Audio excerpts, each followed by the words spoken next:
try something else. There we go. Good afternoon, and thank you for coming. And I hope I didn't rush your lunch too much.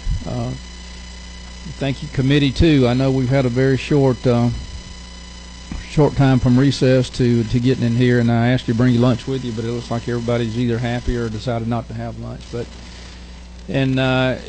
Before we get started, we ask Representative Jackson, would you open us in a prayer, please, sir?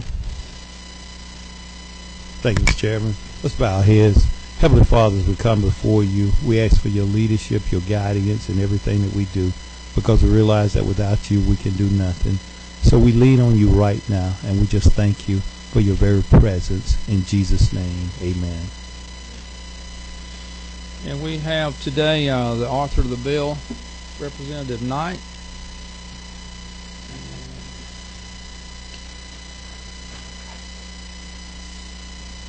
And if you're here today and you want to sign up to speak, we will only allow those who have signed up to speak today, and we're probably going to limit testimony to no longer than 45 minutes as a whole.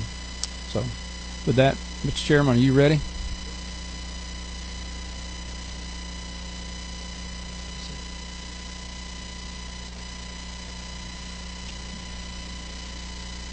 Thank you, Mr. Chairman and members of the committee. I'm here today to present to you House Bill 409.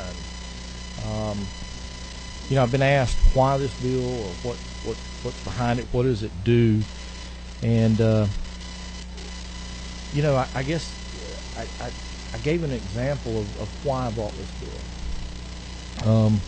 I'm a dog owner. In fact, I've got a pretty expensive dog, one that I love, and quite frankly, my wife she thinks I treat him better than everybody else from that perspective. But I say that to be that I am a dog owner, and I very much care for this dog. I'm very responsible in what I do.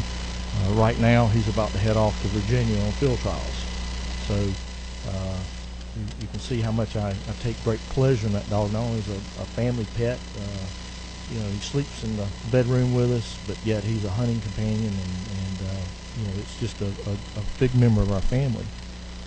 But I got to, over the interim, I got to looking back, and we started hearing things that were items that were coming out of our local communities in regards to what I would view as attempts from our local governments to basically be invasive in the lives, my life, and how I treat my dog and care for my dog, and basically my personal property. And in saying that, I want to let some of the members, especially new members, know I love animals. I was probably one of the first ones. I was the first one to do the Mercedes Act, which I think was the dangerous dog, the original one that sort of opened up. And I understand some of the items that are being said out there, but I have a love for dogs, and I understand there's a balance. And that's what I want to talk to this committee about today. And that's a balance. And if you look at the bill, it's very, very simple. It's basically 4 lines, okay, or 4 items. Basically, this is a preemption bill. This bill says that no county, municipality, local authority shall, except to the extent authorized by state or federal law, adopt an ordinance, a resolution, or local law, and it does 4 things. 1, it requires they cannot do mandatory spay and neutering. Okay? If somebody would come to me with my dog, who is a purebred, it's a Vizsla, for all y'all that don't know, great breed. Now, if you ever want a good dog, all-around dog, I'd recommend you get one.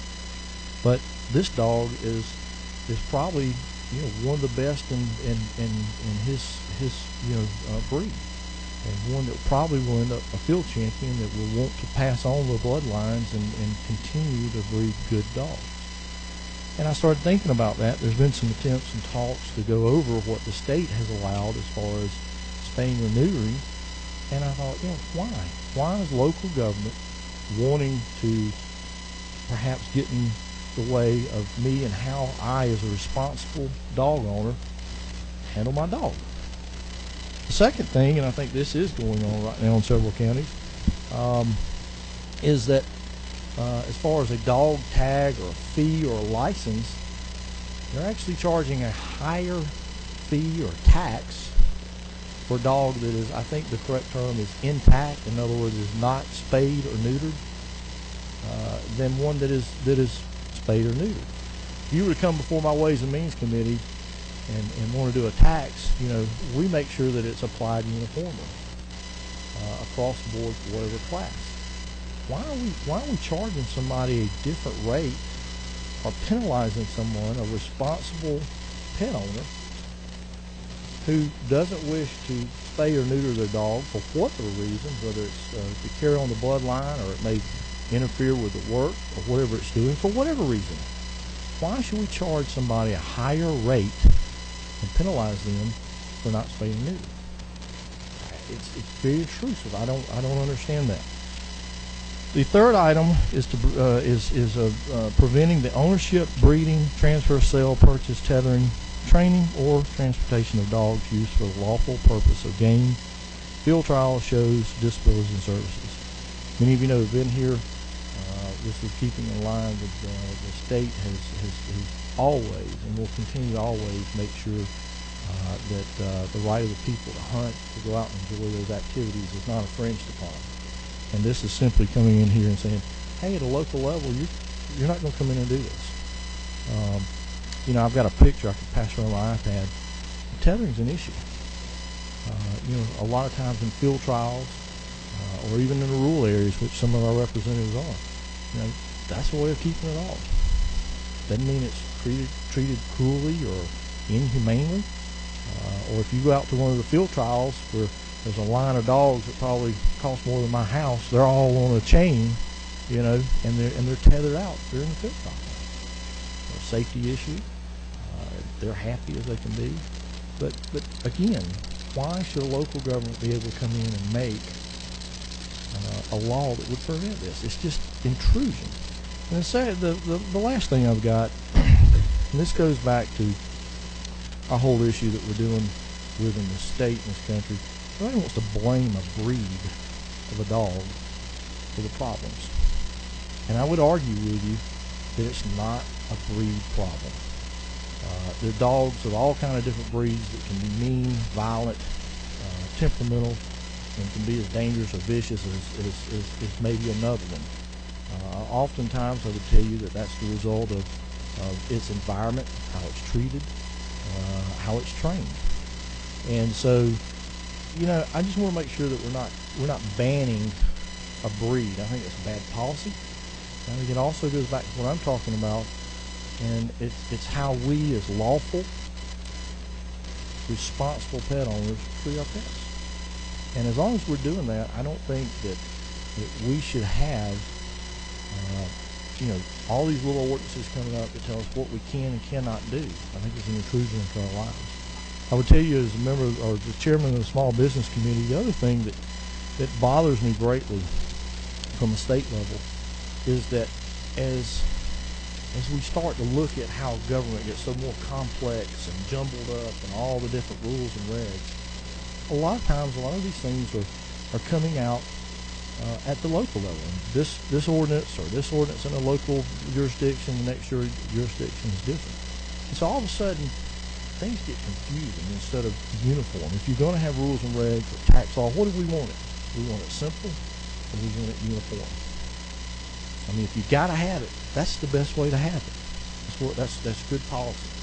And so, from a perspective of somebody going to another county and being in jeopardy of an ordinance or a law that was passed there, and potentially putting them in jeopardy that they have no clue about, we've got a set of guidelines that I think the state has looked through, especially as we've dealt with the vicious and dangerous dogs.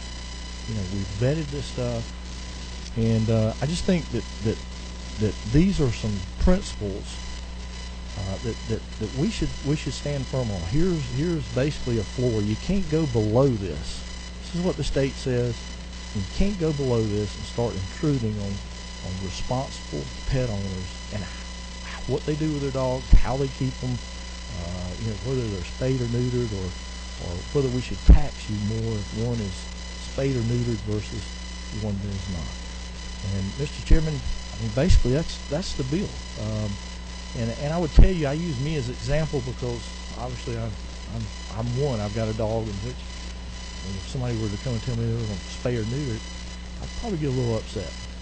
But I would tell you that there are a lot of other people in this state that are responsible pet owners.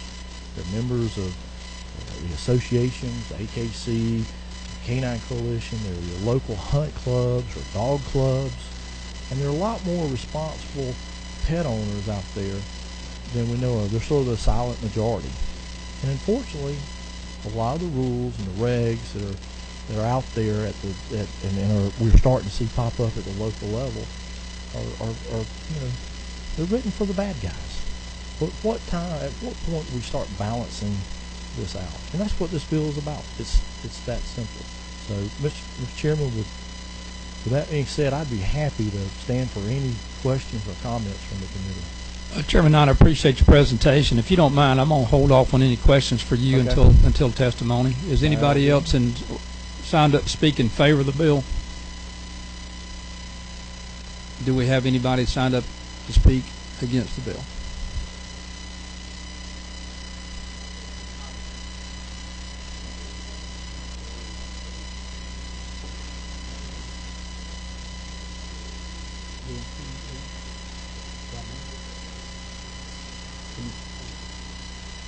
Yeah, we good, I think. Yeah. Well, again, you got several that signed up here to speak against the bill, and due to the fact that we're going to be on a time constraint, let me do some quick math.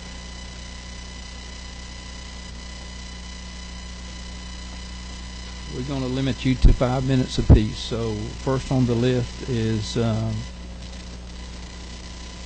oh, you got one speaking in favor? I'm sorry.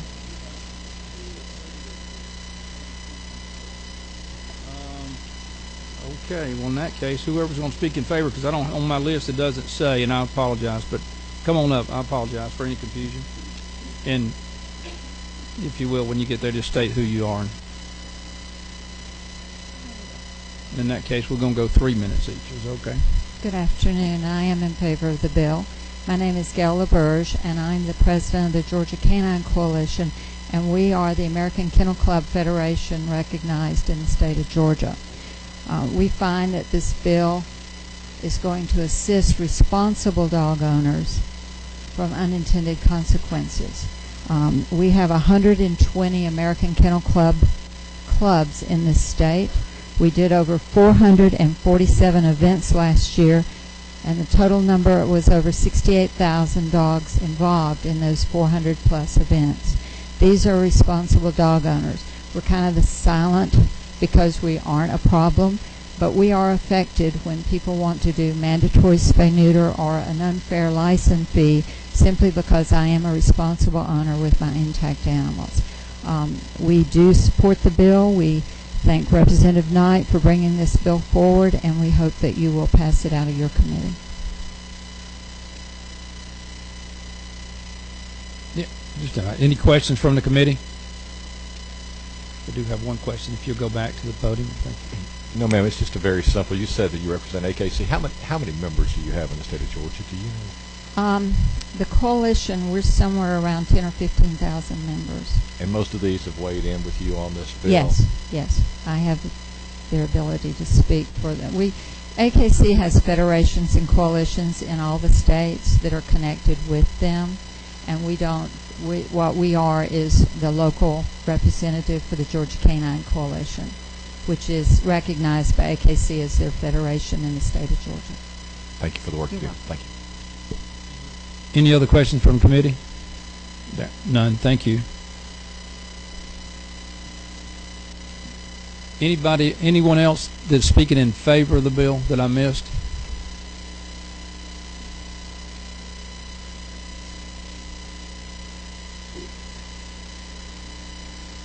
My friend Scott Tanner, welcome to the mic. Thanks, Mr. Chairman, members of the committee. I'll be very brief. I represent a hunting organization today called the Heritage and Wildlife Conservation Council, mainly made up of Landowners in South Georgia do a lot of, have land, do a lot of bird hunting. Obviously, they have dogs, so this is very good legislation for them. One thing I want to point out, just to make very very clear to everybody, is that as hunters, we travel around to pursue the sport that we love, and we take our dogs with us many times. So, as we're going into whether you're bird dogs, coon dogs, rabbit dogs, hog dogs, you're likely going in through to many different jurisdictions, municipalities, and this bill would really go a long way in making sure that we don't make criminals out of law-abiding people just because they happen to be in an area with their dogs for a limited period of time and are unaware of a particular law. That we have a good, uniform, consistent statewide law, and this would help a great deal.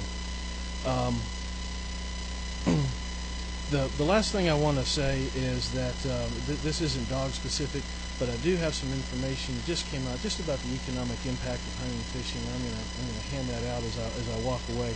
But I just wanted to point out that hunting and fishing is very important to our state. It's a huge economic driver, and particularly in rural areas. The economic impact of hunting and fishing in Georgia is $2.3 billion a year. Supports over 40,000 jobs. It's very important. We want to do everything we can to support that, and again, make sure that we're not making criminals out of otherwise law-abiding people.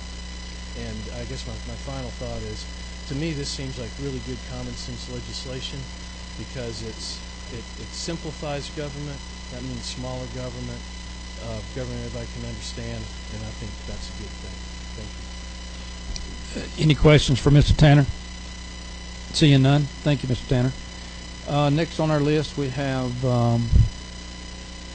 Gail LaBerge. Oh, that was you. Okay. Thank you, Gail. I'm sorry. Next time I'm going to have my list made to where we got the for's and against so I can do a better job of understanding who's coming. So, yeah, if you'd introduce yourself, that'd be great. I'm Reggie Dickey, president of the Georgia Hunting and Fishing Federation. We strongly support this bill for a number of reasons. Mandatory spay and neuter would severely restrict the hunting community. We raise a lot of dogs. We've got a lot of dog feed. We support a lot of jobs. But if that was made mandatory, it would really hurt us in our breeding process because some of us own as many as 50 or more dogs, and we hunt them, we field trial them. We don't know if a dog is a year old, or 2 years old, 3 years old, if we want to breed. But we want to keep them intact, so if it does and hurt, it will be available.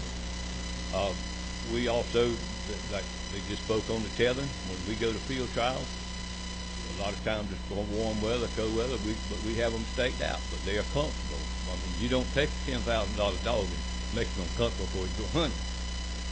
So we strongly support this bill, and the reason we see a great need for it is across the United States, this is being pushed very hard by the Humane Society of the United States of America to make this spay and neuter and tethering mandatory, and it'll be very detrimental to the hunting community. And I appreciate your support on this bill. Thank you. Thank you. Any questions from committee? I don't see any. Thank you very much for your testimony. Anyone else in favor? All right. We have Davis Cozy, I believe. Davis Cozy just signed up to speak.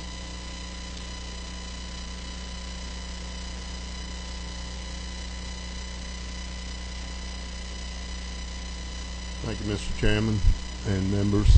I'm on the Houston County Animal Control Board, and that is there's a representative from each one of the jurisdictions of Houston County.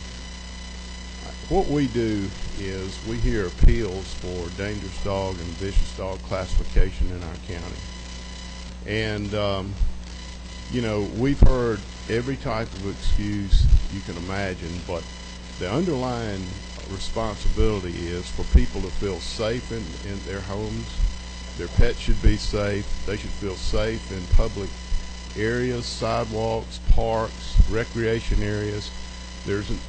We are agnostic about whether, no matter what activity was going on, no matter what registration a dog might have, you know, if it attacks and bites or kills a pet, that is an issue. It's an issue with just feeling safe in your own neighborhood and home. Well, when the Georgia Responsible Dog Ownership Bill was drafted by Dr. Maddox last year, our board was very interested in it because there was a lot of problems with the way the dangerous dog statute had been cobbled together, and there was inconsistencies and actually, you know, within the regulations, conflicting requirements that didn't even make sense for the level of what had occurred. The Responsible Dog Ownership Bill really clarified, especially to a board like ours that has to hear our animal control officer has designated a dog, the owner appeals it to us, and we have to decide whether to find a reason that it shouldn't be classified or to go along with animal control, and you know, that's the appeal process. Well, Houston County is a progressive county. I'm proud to be from Houston County, and what we did leading up to the enactment, or the governor signed it, I think, in May, and it probably went into effect in July. I'm not sure the exact date last year, but we had classes. Our animal control board actually sponsored, through our different cities in the county, experts to come in and tell us how is this law, how should this law be, you know, how are we going to comply with it, and what are all the differences. So we did that. The law was passed. After the law was passed, we had another meeting. We brought in all animal control officers. We brought in attorneys from all four jurisdictions, and we looked at the law and said, look, there were some things that special interests watered down this bill with. Does it make sense on a local level? Give us your recommendations. That's exactly what they did. And we took those recommendations and went to our individual cities and the county and passed more strict requirements in Houston County. I don't, you know, this idea that uniformity, if everything was uniform, zoning was uniform, everything would either look like Savannah or everything, there would be no Savannah. As far, you know, local control is given to authorities for animal control. Local control. We have a minimum bar out there set by this law. But every county's different, every city's different. And to say we're going to circumvent, we're going to do a preemptive strike to make sure that law is the highest level of reaction to a dog bite or a mauling or a death is, I don't think, was ever anticipated by the authors. So I would ask you not to take back the local control, not to take back the work that we've done in our county to make it safer for our citizens. Thank you. Thank you, Mr. Davidson. Do we have questions from the committee? If you'll just stay a second. Oh. Representative Dukes. Yes, thank you, Mr. Chairman. I'm really trying to see if I can follow this as much as I can, because I'm reading the bill and it says requiring the spraying or neutering of any animal. Are you all requiring the spraying and neutering of animals, and if so, why?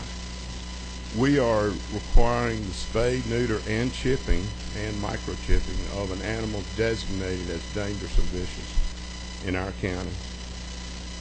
The reason is that the behavior a lot of times is absolutely tied within the breeding cycle.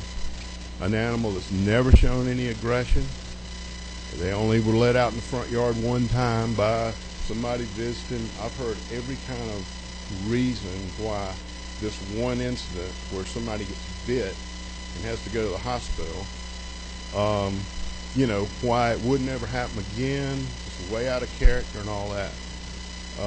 You know, veterinarians will tell you, I mean, this isn't some kind of scare tactic. This is reality. Their hormones are different when they're intact and there's a female in heat. Things change. Logic changes. So we have a mandatory spay-neuter of a designated animal in our county. And this is only for dangerous and vicious animals. It is. And who defines? How is that defined? And who decides?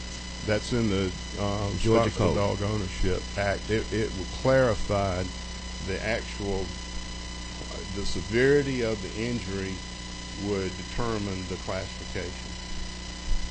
Okay. My other question. Now we have in here requiring a higher license registration fee for ownership fee for attacks of animals which are not spaded or neutered. How do you get to charging more for one animal versus the other? Well, it's semantics, but actually it's a discount for having your dog spayed or neutered. It's not a penalty. You know, you can couch it as a penalty if you want to make your argument, but really we're looking at the broad impact on our county and on our taxes by people who they don't mind their animals being spayed or neutered, and a lot of times you have to give them a low-cost option to be able to get there. But the fact of the matter is you can charge less registration fees because that animal's impact on the community statistically should be less than a free-roaming, intact male or female that can breed indiscriminately. And, you know, and then you impact your local shelter. So.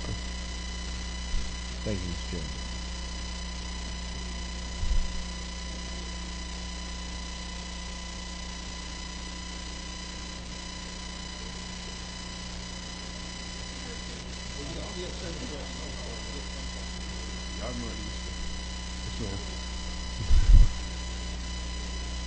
This study commissioned, are you aware of how many other jurisdictions in Georgia require spaying and neutering? No, ma'am, I'm not. You know, those type of statistics would be, I guess, from a lobbying standpoint, might be valuable. What I'm concerned about is what's happening within the confines of Houston County and how we've addressed our local, you know, we've worked with our animal control to address the problem within our county. And when you require the procedures, are they at the dog owner's expense? Yes, ma'am. And the microchipping, how much does that cost? It varies, but it's like $14 or something in that neighborhood. Thank you, Mr. Chairman. Yes, ma'am. Mr. Chair, thank you so much, sir. You may have answered a couple of them, but I want to clarify dangerous and vicious. The animal only receives that designation after they have committed injury towards someone. Is that correct? Yes, ma'am. We're not saying that a specific breed itself is considered dangerous and vicious. No, ma'am. Okay, just wanted to be sure. Thank you so much.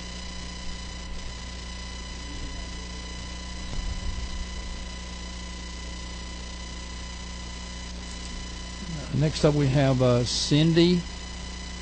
I'm sorry, Cindy, I can't read the last part, but thank you for smiling. Good afternoon, Chairman and members of the committee. My name is Cindy Wyman. I'm an animal control officer and have been for 15 years for the city of Madison, Georgia. I'm also secretary of the Georgia Animal Control Association. We are not in favor of this bill for several reasons.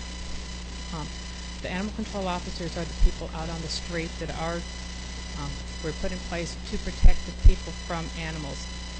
While I agree there are a lot of responsible pet owners, unfortunately that's not the people that we usually see. and it's not the people who let their dogs run free or that are normally involved in bite cases. I'll kind of go through these one at a time. As far as the requiring spay or neutering of any animal, the city I work for, we did adopt that any animals that have been declared dangerous or vicious are required to be sterilized. It is a well-known fact that 70% of dogs that bite people are unneutered males. Again, when your dog has been allowed to bite somebody unprovoked, because that is a requirement of being declared, it cannot be a provoked bite, that in that case you've already proven that you are irresponsible. That your responsible person would be more likely to let his dog run loose, which is where most of the bite cases occur anyway. We just don't want that to happen again. The neutering does really curb the aggression. As far as the license fees, the differential license fees, having your dog free, the lower fee for the spayed or neutered is actually a discount. It is an encouragement to help limit the number of unwanted animals that come into the shelters. We're the ones that, as far as animal control goes, we're the ones that see approximately 300,000 animals in the state that are turned over to animal control every year that are euthanized for simply lack of homes. I'm not going to stand here on this big spay, neuter, everything. That's not what this bill is about, but is to not allow sterilization being required for dangerous dogs, or to eliminate the discount for people to encourage this to happen. Really needs to be done at a local level. As far as the tethering portion of this, what works in South Georgia hunting plantation does not work in downtown Atlanta. Multifamily residential units, if that is what the community wants and supports, that's what needs to the power needs to remain with the jurisdiction where the animal control officers see the problems and how we can best protect the people. As far as banning of the sale, or if it's breed specific, I don't know of anybody really that supports that. But the animal control officers we're charged with protecting the people from the general public, from irresponsible dog owners, and that's what we're here to do. The state sets the minimum standards, but the local jurisdictions should have the say-so on what is going to work for their communities. Thank you very much. Any questions from the committee? Seeing none, thank you for your time. And Todd Edwards.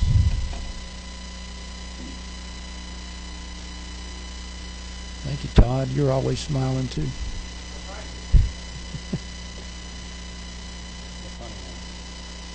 Thank you, Mr. Chairman, members of the committee. Again, I'm Todd Edwards with the Association of County Commissioners of Georgia. I remember first getting this job about 9 years ago. I asked one of my favorite commissioners, we love all our commissioners equally, but a commissioner up in North Georgia, Sole Commissioner Lamar Paris in Union County, what's the toughest decision that he's ever addressed in the county? And he said without a doubt it was establishing an animal control office, and then coupled with that is keeping both sides or all sides trying to keep them happy or content on this issue. It's probably one of the more contentious issues other than zoning, perhaps billboards, and you'll hear more about cell towers if you haven't already pretty soon, as one of our county commissioners pays. I think our animal control experts from Houston County, City of Madison, and Newton County is here, did not testify, demonstrates it's not the intentions of the bill that we object to. I mean, it comes right out, the tethering of the show dogs, and I consider myself a friend of the sponsor, Representative Knight. We've talked repeatedly on this. Is not the concern of us, but how do you reach a balance between that and some of the issues that our counties are faced with, particularly in the suburban and urban areas. As far as the mandatory neutering and spaying, I can't get up here in good conscience and say that a county should be able to do that or impose that on any responsible dog owner out there. But again, we deal with both the responsible and the unresponsible at the county level. I think counties and communities throughout the state are different in that regard. This is a responsibility, whether our folks like it or not, bestowed upon county governments. In most cases, it is the county that runs the animal control, but is one that they take very seriously. is very contentious, and for the most part, I would like to think that they do so in a responsible manner, weighing both arguments for and against. Should this bill move forward, and I think there are differences on whether whether it be tethering or maybe it's perhaps not everyone's intent to have the ban on neutering and spaying, but have it apply to vicious and dangerous dogs. And I know there's some arguments on whether current law already allows that. Should this bill move forward, I would be more than happy to work with the author, of which we've already been doing so far, but continuing to do so throughout the legislative process. Thank you, Mr. Chairman and members of the committee. Thank you, Mr. Edwards. Any questions? Representative Bell. Good day, Representative. Friendly question. Yes, Friendly ma'am. question. Do you, in your position, do you have any idea of what municipalities are either have implemented these types of limitations or are looking at implementing some of the limitations that are listed here? By municipalities, you mean cities, ma'am? City, well, county governments, county ACCG. governments. Sorry, my bad. I do not. I didn't know that. It's sore when you call us municipal. I'm just kidding. No, I don't. Okay. I didn't know that it was even an issue, to be honest with you, until it was brought up. And then we heard from our animal control experts as soon as the bill was introduced, which brings me up and telling you today. But I don't. I can try to work on that and get you all the information. And the question was how many on the requiring the spay or neutering, or ban certain breeds, or what do you? Basically, I mean, I think, and this may be a better question for the author, but if any of y'all know, please. Yeah, that if this is happening, do we know where in Georgia these things are happening? On which specific? We could the requiring the spay or neutering, the tethering. Just. May I defer, Mr. Chairman, and see if, or would you prefer? I don't. That's my answer. Okay, thank you. Yes, sir. Thank you. I have the author come back up, if you don't mind, first.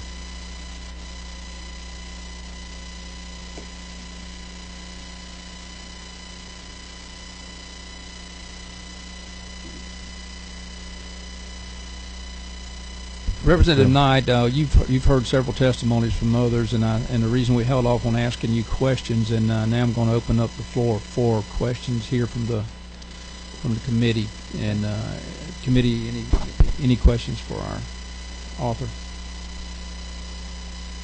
We do have a couple. Let's see. Representative Jackson. Thank you, Mr. Chairman. Just one question, Representative. Yes. Are we restricting local control of the ability to do the neutering or whatever with these animals in this field?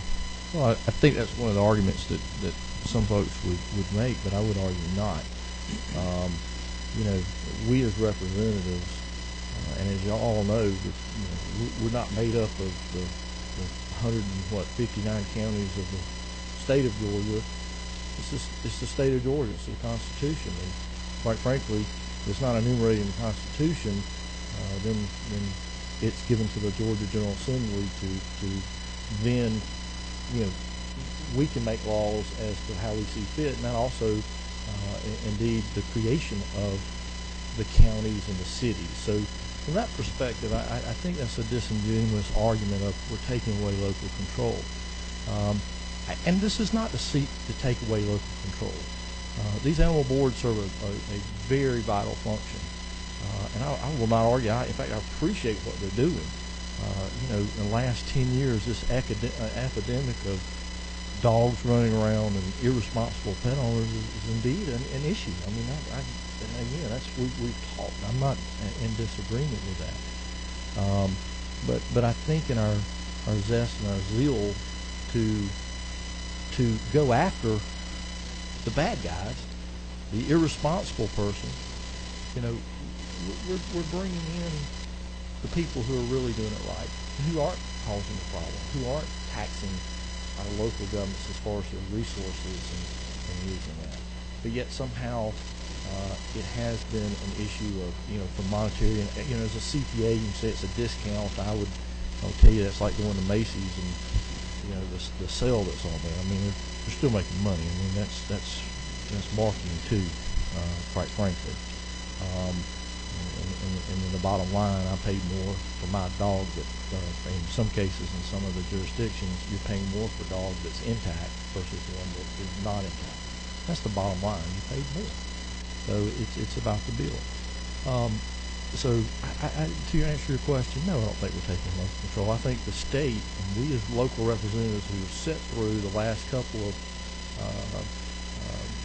bills that were passed out of this General Assembly, and some of the members who've been here for a while, we've done this ad nauseum about the vicious dogs and the dangerous dogs.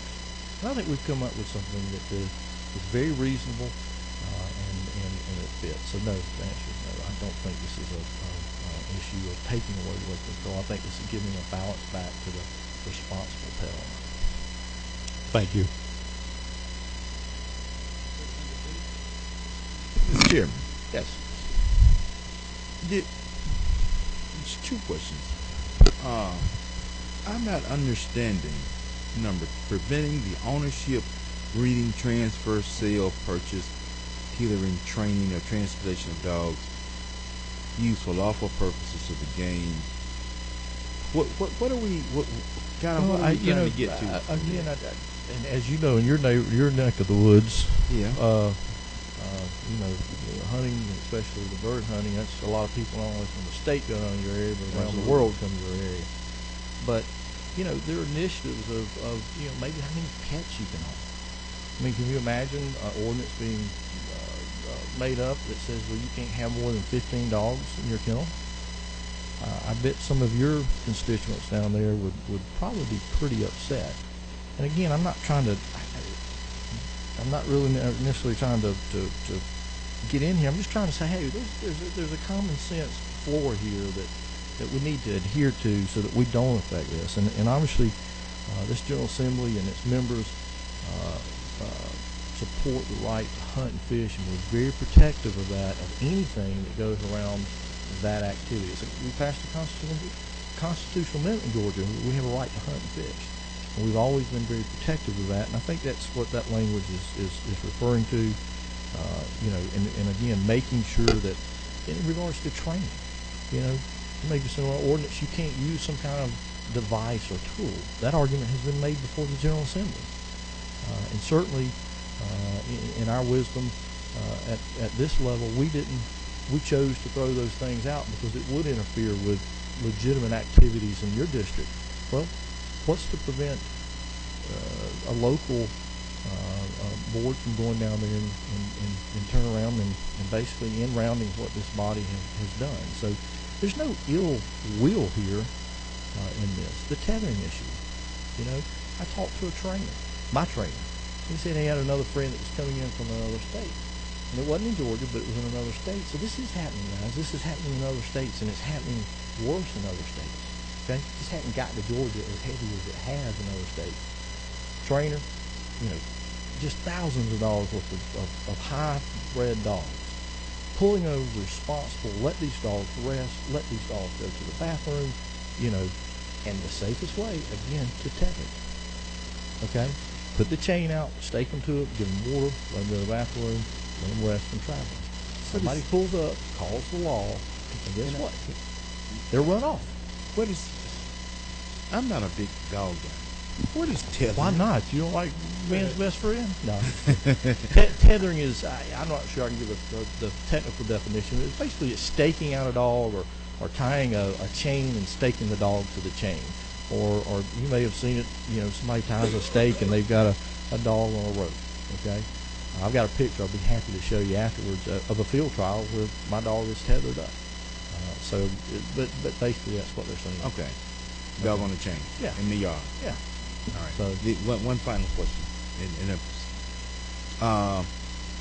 Okay, this one deals with the first part, requiring the spaying and neutering for animals.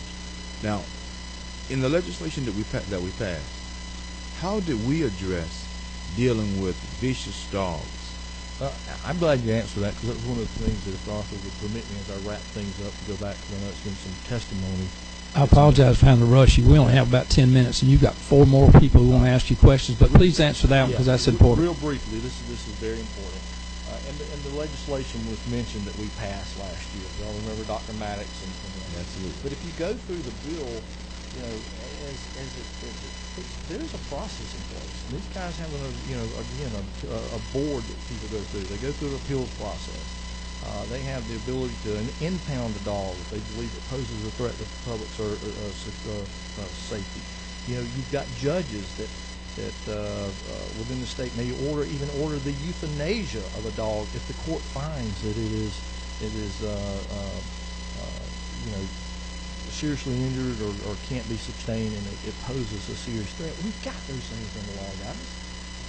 We've got that. We've got if you go back and read the bill last time, it can get to the point where they can put these dogs down. Okay, the dog bites me. Why do we need the dog bites me?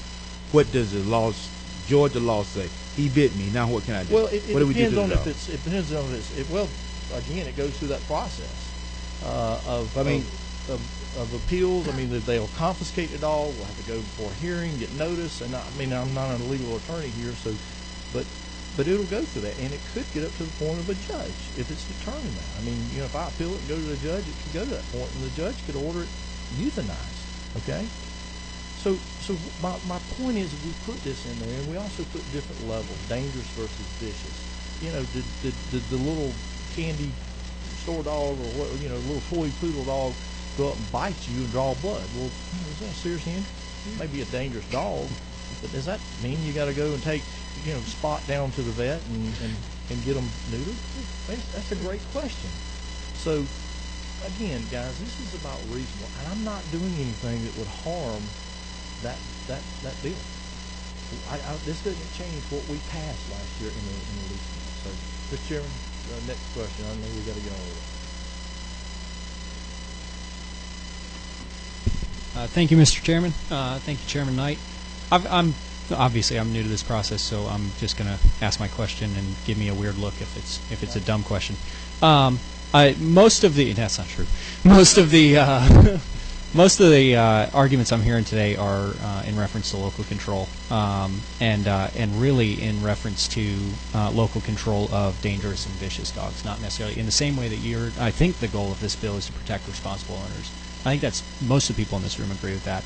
Have you considered, like line 15, I see it says requiring the spaying or neutering of any animal, maybe amending on to say any animal not determined to be dangerous and vicious? And then what you do is you allow them that local control. Well, I'm saying that's what they're already doing here is a dangerous. And if you read the definition of dangerous that we passed last year, it could cause a substantial puncture of a person's skin without causing serious injury. So it could be that situation of the little Maltese, dog came up and bit you, and it drew blood. But did it hurt you? So we're going to make the dog owner go and spay and neuter that little Maltese Falcon. The little Maltese dog. That's a question that as it has come now, and some of the local governments have already passed that. It says, yeah, we're going to mandatory make you go and spay or neuter that little Maltese. This is not just about bigger dogs. Representative Knight, if I could interject here, this bill has nothing to do with undoing the law that we've already passed. Is that correct? Mr. Chairman, thank you. Absolutely not. I mean, so thank you for the question. No, I appreciate that. Thank you. We have Representative Quick. Thank you, and Representative Turner.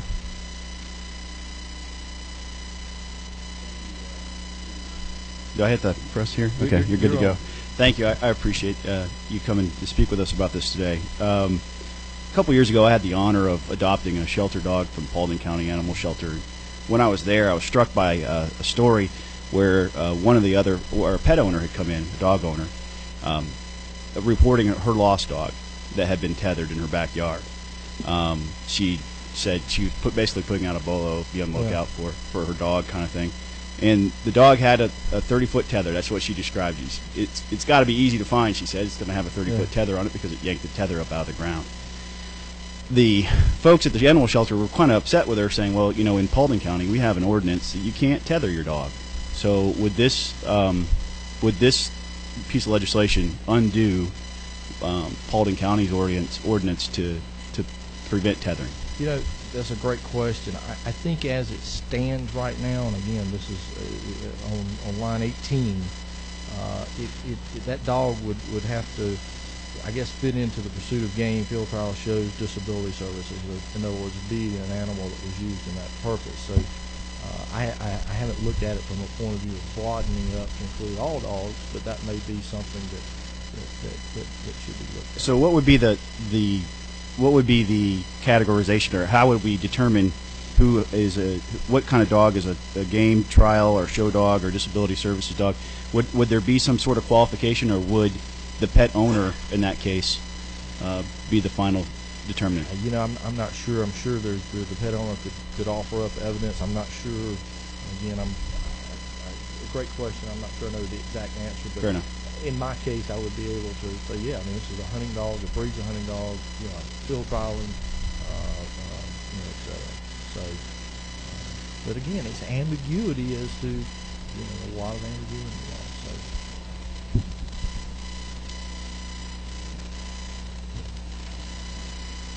I would like to make sure that, at least take the chair's prerogative to state that we do have a humane society. And we depend heavily on them, and people, you know, if they see people mistreating their pets and things like that, they have an avenue and a place to go. And I appreciate what they do, and I appreciate animal control very much. And frankly, in small communities like mine, we don't have that. I wish we did, and it serves a great purpose. And I appreciate you coming, Representative. And I'm gonna let you wrap up if you got any final words. We've got about 3 minutes, and we've got to get out of here. All right. Thanks, Mr. Chairman and members of the committee. Again, I respectfully bring this bill in the spirit in which it's given. I mean, it's basically, we've got responsible folks out there, responsible pet owners. They're doing the right thing. And because we're trying to take care of a lot of issues out there, I think at the local level, and again, I respect what they're doing, and I value what they're doing, but we've gone over that balance of sort of punishing or bringing in the people who are responsible and making them pay for the sins of the people who aren't. And that's what this bill is about, is bringing that balance. Okay, not undoing any other legislation that we've done at all, just setting sort of a floor saying you can't go below this. And some of the comments that were made, and I think it goes to my argument. You know, that the impact on the community.